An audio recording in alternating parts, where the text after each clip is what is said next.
Salve, pesados! Tudo bem? Vamos lá. A aula de hoje vai ser sobre a crise do Segundo Reinado. Nós já entendemos, melhor dizendo, como se desenvolveu o Segundo Reinado, a questão política, a questão econômica, a questão da sociedade. Na aula de hoje, então, nós vamos ver como esse Segundo Reinado ele se definiu, como ele entrou em crise e acabou e terminou, por assim dizer, com a proclamação da República em 1889. Primeiro ponto importante que nós temos que tratar é a questão dos militares dentro da Guerra do Paraguai.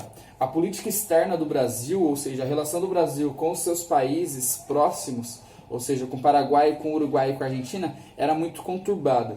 Os quatro países queriam o domínio comercial através da bacia, ou seja, através da região do Rio da Prata, uma importante rota comercial daquela época. Além disso, havia um confronto entre eles a respeito de território. Um invadia um território do outro, isso causava sempre algum desconforto entre os países. Antes da gente entrar na relação Brasil e Paraguai, nós temos que nos apontar, ou melhor dizendo, nós temos que nos debruçar sobre a história do Uruguai dentro desse contexto. O Uruguai era um recém-país, na verdade, havia se desligado do Brasil recentemente, em 1828, através da independência da província Cisplatina. E lá nós tínhamos duas facções políticas, os blancos, que eram o governo vigente, estavam no poder, e os colorados. Esses colorados eram um grupo de revoltosos que queriam tirar os blancos do poder.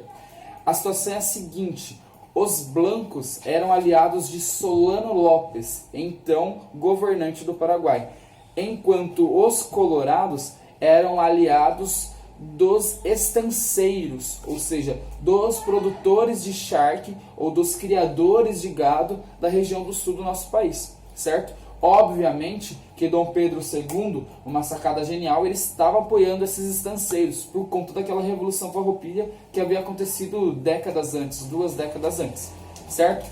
Diante desse contexto acontece o quê? Os blancos vão ser acusados pelo governo brasileiro, pelo governo nosso, de terem ocupado parte do território gaúcho, parte do nosso território brasileiro. Em contrapartida, o que o Brasil faz diante disso? Ataca, o Brasil invade o Uruguai.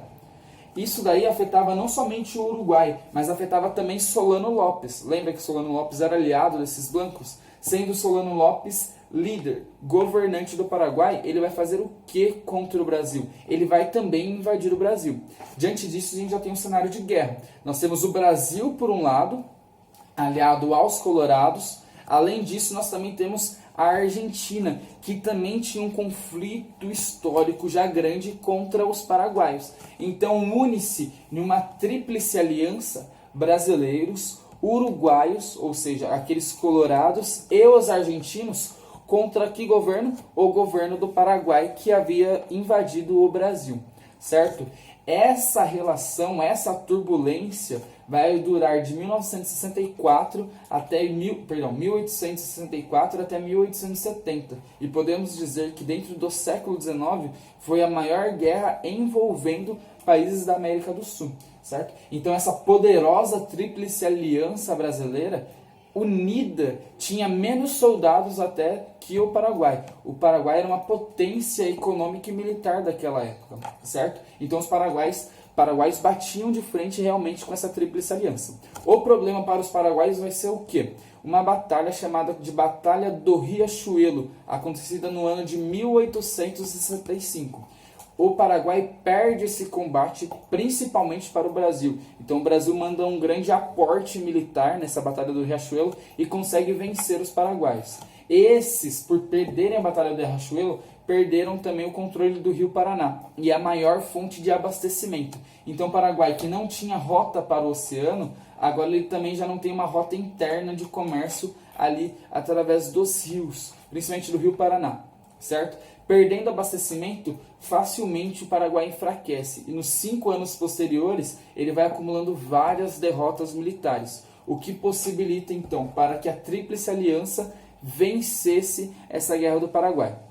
Mas o saldo não fica positivo nem para o Brasil, nem para a Argentina, nem para o Uruguai e muito menos para o Paraguai. O Paraguai, que até pode-se dizer que era uma potência em crescimento, uma potência econômica em evolução naquele contexto, contexto, agora ela vai ter que se reconstruir.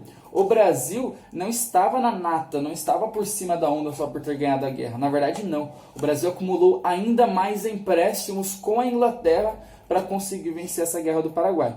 Então isso daí já causou um estranhamento entre os militares brasileiros e Dom Pedro II. Por quê? O Brasil era o único desses 4 países que vivia ainda numa monarquia. O Brasil era o único que tinha um rei, que tinha um poder moderador comandando todas as ações. Tanto no Paraguai, quanto no Uruguai, quanto na Argentina, todos eles já viviam sobre o viés ou sobre o modelo político republicano. E quando eu tenho uma república, eu tenho um presidente eleito pelo povo. Os militares brasileiros que estavam na Guerra do Paraguai, eles observavam aquilo e se aproximavam desses ideais republicanos. E quando eles voltam para o Brasil, após a Guerra do Paraguai, o povo está apoiando esses militares com esses ideais republicanos. Então, para eles, facilmente, eles podem desenvolver esses ideais republicanos na cabeça, principalmente da elite cafeeira e da população mais nobre da população brasileira. Na parte mais nobre, perdão, da população brasileira, que eram os políticos liberais, certo? Então, começa a colocar na cabeça dos políticos liberais esses ideais republicanos, certo? Além disso, qual outro ponto que esses militares trouxeram? A questão abolicionista. O que seria a questão abolicionista? Vem do termo abolição. E abolição do quê? Abolição justamente da escravidão, certo? O Brasil já estava caminhando para isso, certo? Se a gente pegar um pouco antes, tinha tido ocorrido a lei Eusébio de Queiroz, que acabava com o tráfico de escravizados. No ano de 1871, houve também outra lei, a Lei do Ventre Livre, onde concedeu-se liberdade a todos os escravizados nascidos a partir do ano de 1871. Esses escravizados que nascessem de mães escravas, eles ficariam sobre sobre aos cuidados dos senhores de suas mães, ou seja, dos colonos que eram proprietários de suas mães, até os 8 ou até os 21 anos, dependendo do quanto eles pudessem ou do quanto os senhores quisessem ficar com eles, certo? O problema disso tudo é o quê? Vamos pensar o seguinte, um jovem, ou melhor dizendo, uma criança nasce, a mãe dele é escrava, ele vai ficar sob o cuidado do senhor, ou seja, do dono da mãe dele. A situação dele vai continuar sendo, de certa forma, uma situação de escravidão. Então você não tem nada de relevante na lei do ventre livre, certo?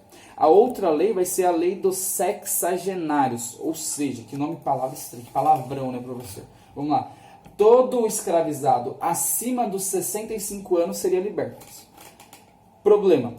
Era muito difícil um escravo chegar a 65 anos de idade. E aqueles que chegassem e seriam libertos, o que aconteceria com eles? Eles iam para a sociedade fazer o quê?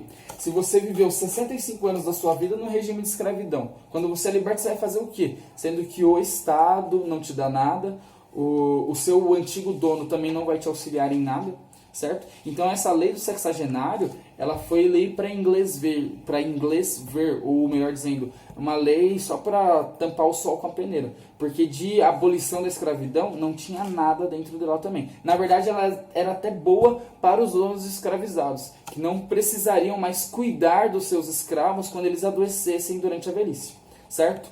A pressão dos militares e da elite cafeeira pela abolição da escravidão vai ser tão grande que vai ser assinada então no ano de 1888 a famosa Lei Áurea. A princesa Isabel assinando a Lei Áurea como se fosse algo tão nobre da parte da realeza. Mas na verdade isso não veio por causa deles. Na verdade veio de uma pressão primeiramente dos militares e depois dessa elite cafeeira.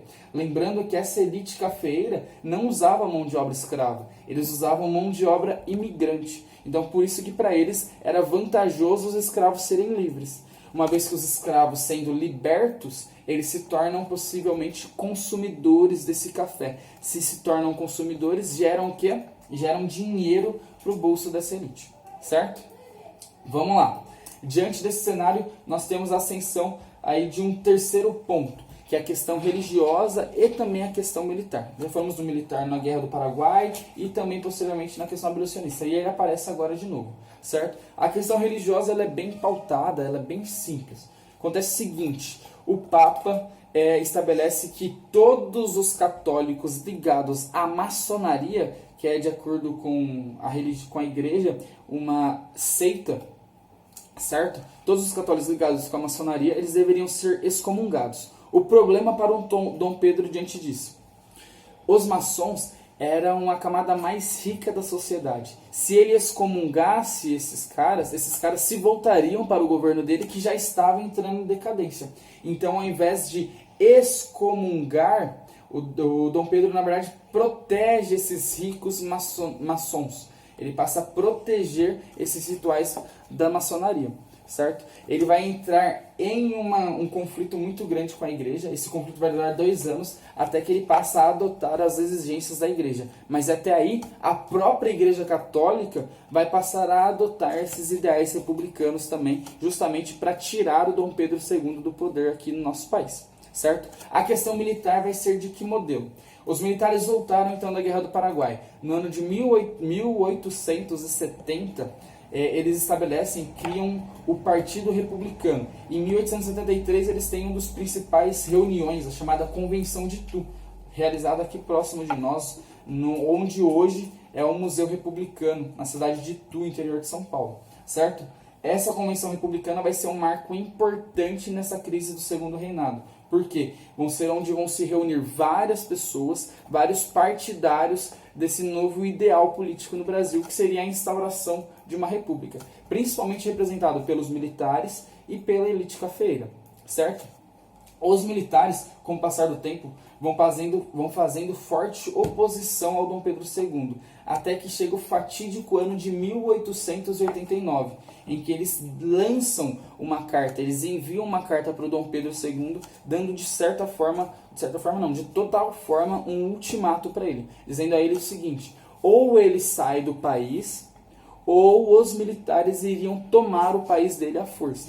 Então Dom Pedro II ele vai ser exilado político, ele vai ir embora para a Europa novamente. E assim, no dia 15 de novembro de 1889, ali na praça no Rio de Janeiro, Marechal Deodoro da Fonseca proclama aqui no nosso país a República, a grande e enorme República Brasileira, agora não sobre os comandos da realeza, não sobre os comandos de Dom Pedro II, mas sobre os comandos dos militares, especialmente dos 2 primeiros, que eram Marechal Deodoro da Fonseca e posteriormente Marechal Floriano Peixoto, criando então a República da Espada. Mas isso daí é matéria não para esse ano, só para o 9º ano do ano que vem, ou para os alunos que estão no 2º ano do ensino médio, vocês só verão no 3º ano do ensino médio.